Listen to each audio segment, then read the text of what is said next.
Welcome to StaffWorks Explained. If you are here for the first time, please consider subscribing to this channel.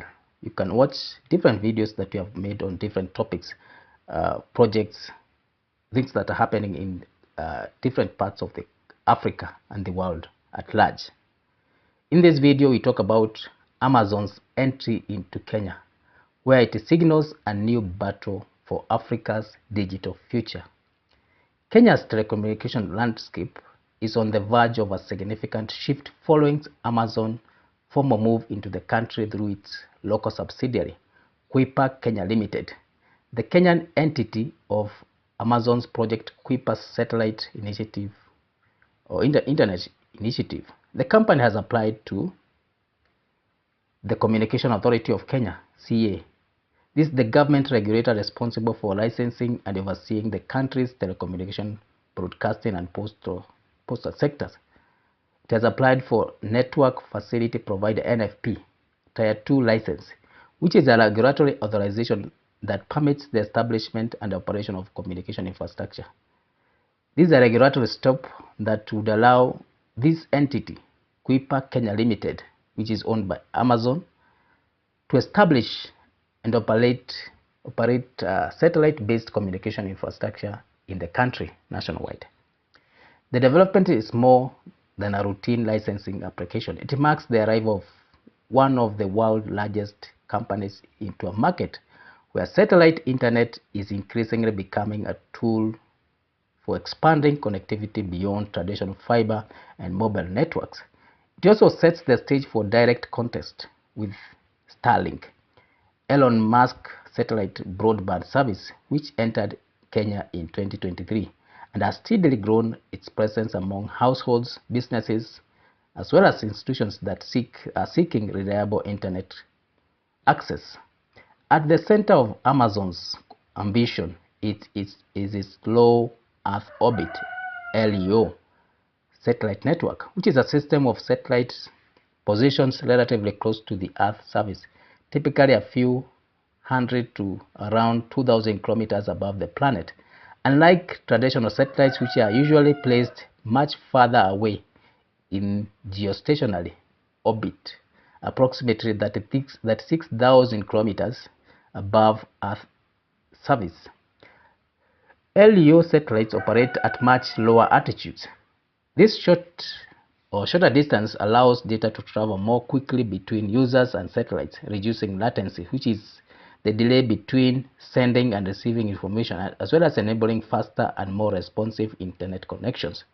Amazon says its network is designed to deliver download speeds of up to 1 gigabyte per second, which is equivalent to 1,000 megabytes per second, and the upload speed will be up to 400 Mbps. These levels are capable of supporting data-intensive activities ranging from video conferencing, cloud computing, among others, which involve accessing computing resources and data over internet rather than on local devices. It also supports online learning and digital commerce, among other activities. Should the license be approved, it will remain valid for 15 years and grant Amazon the authority to deploy satellite transmission infrastructure across Kenya. This long-term regulatory framework signals that the company views Kenya not as a short-term opportunity, but as a strategic gateway into Africa's rapidly expanding digital economy. The ambition is reinforced by Amazon's broader continental plans. The company intends to use Kenya as a launchpad for satellite broadband services across Africa while working towards a global network of more than 3,200 satellites by 2028.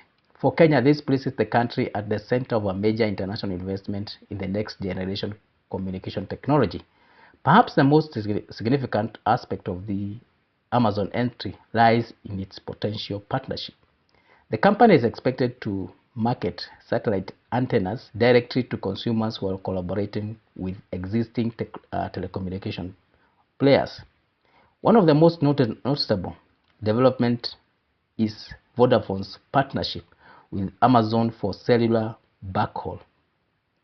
The process of connecting mobile towers to the wider telecommunication network. In practical terms, this could help mobile operators extend coverage into remote and as well as underserved regions where laying fiber optic cables remains prohibitively expensive.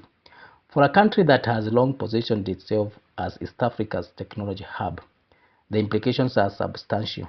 Rural communities, schools, healthcare facilities, businesses which are located beyond the reach of conventional broadband infrastructure could gain access to faster and more reliable internet services.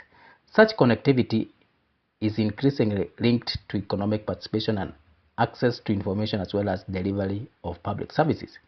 At the same time, Amazon's arrival introduces a new competitive dynamic. Starlink entry challenged long-standing assumptions about how internet access could be delivered in Kenya. The presence of a second global satellite broadband provider is likely to intensify communication on pricing, hardware affordability, as well as service quality. Consumers often benefit where major players compete for market share, and industry observers will be watching closely to see whether subscription costs and equipment prices become more accessible as rivalry increases. However, competition alone does not guarantee universal connectivity. Satellite broadband remains relatively expensive compared to traditional mobile data services, and the cost of user equipment can still place it beyond the reach of many households. The real measure of success will be whether the technologies become affordable enough to bridge Kenya's digital divide rather than simply creating premium alternatives for those already connected. What is clear is that Amazon's application represents more than a corporate expansion. It reflects the growing importance of satellite technology in the global race to connect underserved populations. As internet access becomes increasingly central to education, business, and government services, the battle between Amazon and Starlink is ultimately about who will shape the next phase of digital inclusion. For Kenya, the arrival of another global satellite operator is both an opportunity as well as a test.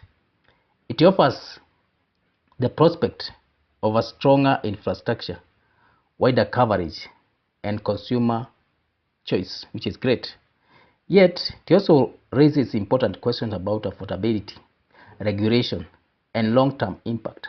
The answers to these questions will determine whether this new chapter in connectivity delivers on its promise of bringing more Kenyans into digital economy, regardless of where they live. So thank you for this. Thank you for reaching this far. If you are here for the first time, please consider subscribing to this channel. You can watch other videos that we have made on the topic, especially on the entry of the Starlink into Kenyan market. So thank you, and let's meet in the next one.